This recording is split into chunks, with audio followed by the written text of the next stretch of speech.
Hello my dear viewers, my friends. उम्मीद करता हूं कि आप लोग बहुत अच्छे होंगे, स्वस्थ होंगे। आपका मेरे YouTube channel English with Surjeet पर बहुत बहुत स्वागत है। अगर आपको फ्यूचर इंडेफिनिट टेंस में अभी तक बहुत समस्या आती है, परेशानी होती है, तो आज के बाद शायद आपको फ्यूचर इंडेफिनिट टेंस में कोई परेशानी आगे नहीं होगी। मैं ये आपसे श्योर प्रॉमिस कर सकता हूँ। लेकिन उसके लिए आपको एक काम करना होगा, सिर्फ इतना कि आप इस वीडियो को शुरू से लेकर एंड तक देखें। प्लीज़ स्किप ना करें, क्योंकि आप अच्छी तरह से, पूरी तरह से लाभान्वित नहीं हो पाएंगे, आपको पूरा लाभ नहीं मिल पाएगा। तो पूरा लाभ लेने के लिए एंड तक वीडियो को देखिएगा, स्किप मत करिएगा। आइए प्लीज़ आज से फ्यूचर इंडेफिनिट टेंस की सारी समस्याओं को खत्म करते हैं। फ्यूचर इंडेफिनिट टेंस हिंदी में कहते हैं भविष्य अनिश्चित काल। फ्यूचर, भविष्य, इंडेफिनिट, अनिश्चित, टेंस, काल। तो इस तरह से हम लोग फ्यूचर इंडेफिनिट टेंस पढ़ते हैं। अनिश्चित इसलिए कहते हैं क्योंकि इसमें काम को किसी भी समय के साथ नहीं दर्शाया जाता है कि वो कब हुआ, कैसे हुआ, क्यों हुआ, इसलिए ये अनिश्चित होता है। और इस तरह के वाक्यों के एंड में हमें अक्सर कर गा, गी, गे आदि शब्द देखने को मिलेंगे। ये गा, गी, गे एंड में ज़रूर आएंगे। और इस तरह के टेंस में सेंटेंस जो होंगे वो किस तरह के होंगे? मैं कल दिल्ली जाऊंगा, गा। मैं कल दिल्ली अवश्य जाऊंगा, गा। वह कल अपना पाठ याद करेगा, वह कल अपना पाठ याद अवश्य करेगा। तुम वहाँ खेलोगे, क्या वे कल विद्यालय जाएंगे, हम कक्षा में शोर क्यों मचाएंगे। तो ये आपके सेंटेंस इस तरह से फ्यूचर के इंडेफिनिट टेंस में मिलते हैं।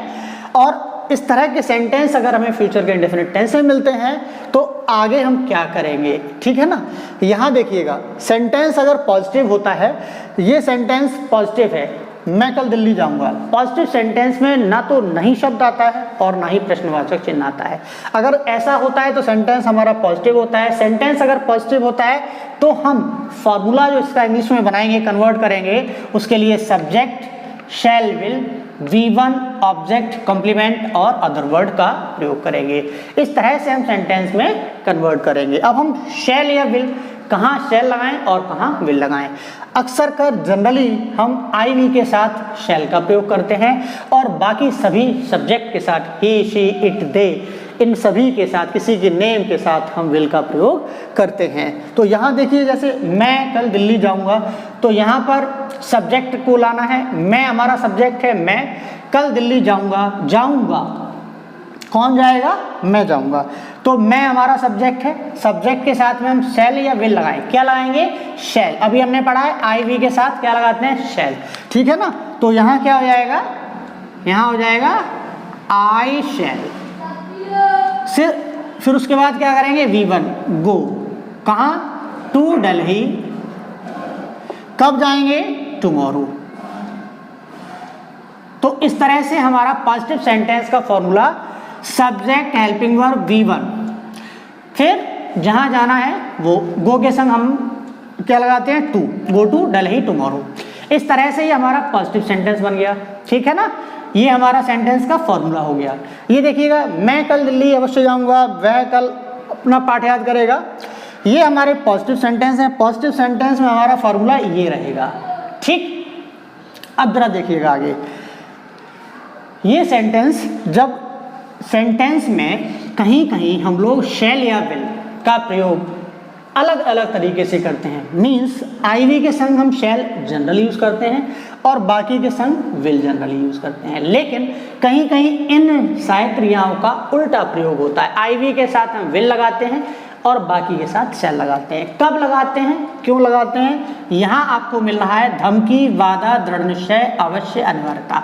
ये चीज़ें अगर हमें सेंटेंस में मिलती हैं, फीलिंग होती हैं, अवश्य तो सीधा सीधा लिखा हुआ लिखेगा आपको, लेकिन ये चीज़ें आपको दिखेंगी नहीं, सिर्फ महसूस होंगी। अगर ऐसा होता है सेंटेंस के अंदर तो हम I और V के साथ विल और बाकी के साथ शैल का प्रयोग करेंगे। देखिए सेंटेंस नेक्स्ट हमारा है, मैं कल दिल्ली अवश्य जाऊंगा। मैं कल दिल्ली अवश्य जाऊंगा। अब यहाँ पर आ गया हमारा अवश्य। अब अवश्य आ जाता है तो हमने लिख रखा है, क्या लिख रखा है कि जहाँ आईवी के साथ सेल लगता था, यहाँ हम विल लगाएंगे, और जहाँ बाकी के संग विल लगता था वहाँ हम शैल लगाएंगे। अवश्य की अंग्रेजी नहीं बनाएंगे। सेंटेंस क्या हो जाएगा जरा देखिएगा। सेंटेंस हो जाएगा आपका I will go to Delhi tomorrow. और ये सेंटेंस जो है आपका अवश्य की इंग्लिश इसके अंदर नहीं है। आई के संग जब विल लग गया तो इसका मतलब ही है मैं कल दिल्ली अवश्य जाऊंगा। ठीक है ना। ठीक ऐसे ही हमारा नेक्स्ट सेंटेंस भी बनेगा। देखिए क्या बनेगा। वह कल अपना पाठ याद करेगा। सेंटेंस हमारा पॉजिटिव क्या बन जाएगा, he will learn, he will learn his lesson tomorrow. ठीक है ना, टुमारो। अब जरा देखिएगा यहाँ सेंटेंस जो दूसरा है उसमें फिर से आ गया अवश्य। क्या आ गया, अवश्य। और जब अवश्य आ जाता है तो हम क्या करते हैं कि हम जो सेंटेंस की सहायक क्रियाएं हैं उनके लिए ध्यान रखते हैं। आईवी के संग जहाँ सेल लगाते हैं वहाँ विल, बाकी के संग जहाँ विल लगाते हैं वहाँ शैल का प्रयोग करते हैं और अपने आप उसकी अंग्रेजी अपने आप अवश्य हो जाती है। तो यहाँ क्या है, वह कल अपना पाठ अवश्य याद करेगा। तो क्या इसमें बनाएंगे हम, he shall learn his lesson tomorrow. और इस तरह से सेंटेंस को हम कन्वर्ट कर देंगे। अब यहाँ ही के संग सेल लगने से अवश्य का अपने आप अर्थ निकला है, आई के संग विल लगने से यहाँ अपने आप इसका अर्थ अवश्य निकल रहा है। ये देखना है हमें। ठीक है जी। आगे देखिए, ये हमारे पॉजिटिव सेंटेंस हो गए, ये हमारे पॉजिटिव सेंटेंस है। नेक्स्ट हमारा नेगेटिव सेंटेंस है, तुम वहाँ नहीं खेलोगे। तो सिंपल सा हमने फॉर्मूला लिख रखा है, सब्जेक्ट प्लस सेल या विल नॉट। तो ही सब्जेक्ट यहाँ पर क्या है, ही विल नॉट। ठीक है ना, ही विल नॉट। क्रिया हमारी क्या है, खेलोगे। सब्जेक्ट हेल्पिंग वर्ब नॉट और प्लस मेन वर्ब, खेलोगे प्ले, कहाँ, देयर। तो ये सेंटेंस हमारा नेगेटिव इस तरह से बन जाता है। क्या वे कल विद्यालय जाएंगे। सेंटेंस हमारा इंटरोगेटिव है और फर्स्ट टाइप है। फर्स्ट टाइप के सेंटेंस हमारे हिंदी में क्या से शुरू होते हैं। क्या से शुरू होने पर हम सेंटेंस की अंग्रेजी उसी टेंस की सहायक क्रिया से स्टार्ट करते हैं। हम पढ़ रहे हैं फ्यूचर का इंडेफिनिट टेंस। फ्यूचर के इंडेफिनिट टेंस में सहायक क्रिया होती है हमारी विल और सेल। तो सेंटेंस हम विल या सेल से आरंभ करेंगे। लेकिन सेंटेंस में सब्जेक्ट क्या है ये भी तो पता करें। जाएंगे, कौन जाएंगे, वे हमारा बाकी है, मीन्स विल। यहाँ पे आ जाएगा हमारा विल, क्या आ जाएगा, विल, और साथ में विल सेल सब्जेक्ट दे। अगर नॉट है तो नॉट लगाइए, नहीं है तो आगे बढ़ जाइए। V1 जाएंगे, विल दे गो, कहाँ जाएंगे, टू स्कूल। कब जाएंगे, टुमारो। और साथ में प्रश्नवाचक चिन्ह। प्रश्नवाचक चिन्ह के बिना ये सेंटेंस गलत माना जाता है, याद रखेंगे। आगे नेक्स्ट है हमारा interrogative second type. Second type में करना क्या होता है, जो प्रश्नवाचक शब्द होते हैं हिंदी के सेंटेंस में, अगर प्रश्नवाचक शब्द वाक्य के बीच में आते हैं तो सेंटेंस हमारा इंटरोगेटिव सेकंड होता है। इंटरोगेटिव सेकंड में जैसे कि यहाँ पर है, क्यों, वाक्य के बीच में आ गया, ये इंटरोगेटिव सेकंड है। इंटरोगेटिव सेकंड की इंग्लिश जब बनाएंगे तो उसी शब्द की इंग्लिश पहले लिखेंगे। क्वेश्चन वर्ड हमारा है वाई, क्या है, वाई। ठीक है ना। साथ में सहायक क्रिया विल या शैल। अब इसमें करता क्या है, हम कक्षा में शोर क्यों नहीं मचाएंगे। सेंटेंस में करता हम है और हम की इंग्लिश वी के साथ शैल। सेंटेंस में सहायक क्रिया शैल आएगा, वाई शैल। साथ में वाई शैल, फिर सब्जेक्ट, सब्जेक्ट कौन है, हम की English we, why shall we. अगर हमारा नॉट है तो लिखेंगे, नहीं है तो आगे बढ़ जाएंगे। देखिए यहाँ पर नॉट है तो लिखेंगे यहाँ पर not, why shall be not. अब V1 क्या है, काम करना क्या है यहाँ पर, शोर मचाना। तो शोर मचाने को कहते हैं मेक ए नॉइज। ठीक है ना, मेक ए नॉइज, कहाँ, in the class, in the class.